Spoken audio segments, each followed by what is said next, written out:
Vietnam is expected to export 11.5% less rice in 2025, bringing the total down to about 8 million metric tons. The main reason is that the Philippines has extended its rice import ban until the end of the year to protect its local farmers.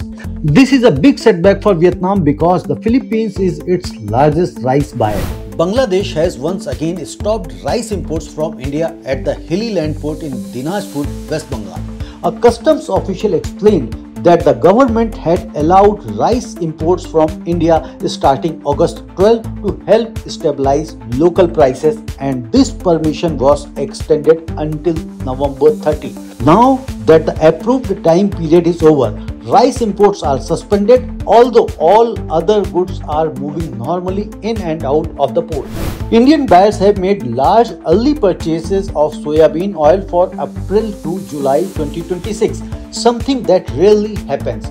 They took this step because they expect palm oil prices to rise, and soybean oil is currently cheaper by about $20 to $30 per ton. Buying early allows them to save money before prices go up.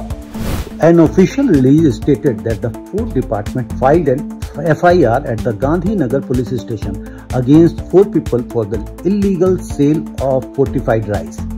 The department uncovered illegal storage of wheat and rice at a warehouse in Jamburi Hapsi, Arihantnagar. The warehouse was found to be sorting grains without proper documentation.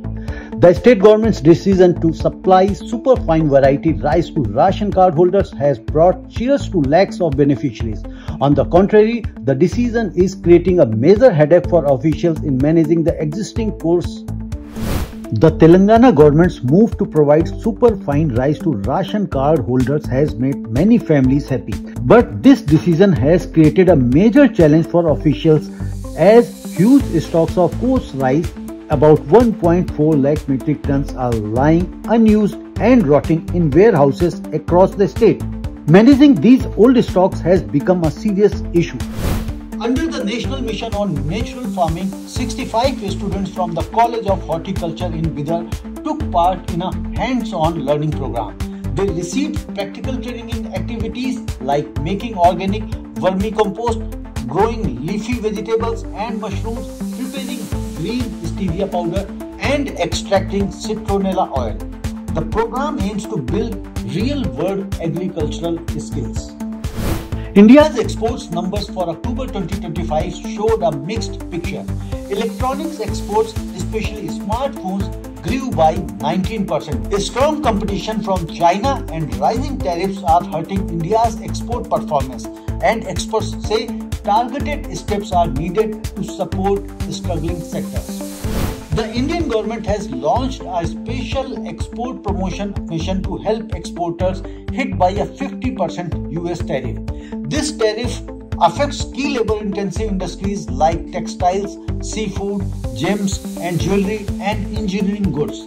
Because of the high duty, many Indian products have become less competitive in the US, India's largest export market. Trading has resumed at the major grain market in Kambal, Shahadakot district in Pakistan after being closed several weeks. The reopening happened after all parties agreed on a fair deduction rate for paddy crops processed by rice millers. This agreement allowed market activity to restart smoothly. The State Grain Agency of Bangladesh has issued another international tender to buy 50,000 metric tons of rice. Price bids must be submitted by December 15. Earlier, Bangladesh had floated similar tenders for 50,000 tons each, with bid deadlines on December 1st and December 9, following several tenders announced in November. The country is steadily increasing imports to meet demand. If you found this helpful, don't forget to like, share, comment and subscribe to Commodity Today for your daily dose of agri-market news. Until then, stay productive, stay informed and have a great day ahead. Thank you.